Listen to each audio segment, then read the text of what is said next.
C'est le cas des Google Cars, pionnières en termes de voitures autonomes, ou des Google Glass, qui n'ont cependant jamais trouvé leur public. Car il ne faut pas oublier qu'en 20 ans de course à l'innovation, l'entreprise a aussi connu de nombreux échecs. C'est le cas de Google+, un réseau social, ou de Wave pour le travail collaboratif. Mais si l'échec n'est pas vraiment un problème chez Google, c'est parce qu'il affiche un quasi-monopole sur certains secteurs du numérique. C'est le dernier facteur de son développement. 7 de ses services comptent plus d'1 milliard d'utilisateurs chaque mois. C'est grâce à eux que la multinationale affiche des revenus de plus de 110 milliards de dollars en 2017, avec un taux de croissance de 21%.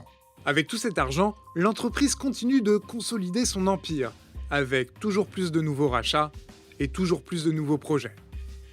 Du moteur de recherche à la voiture autonome en passant par la domotique et la santé, la firme de Mountain View est devenue tellement tentaculaire qu'elle a dû se restructurer en 2015. La société Alphabet a été créée.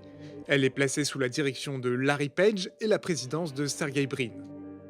Google n'est plus qu'une filiale dans laquelle ont été rassemblés les services les plus rentables, tandis que d'autres structures d'Alphabet accueillent des projets de recherche comme la biotechnologie ou Google X.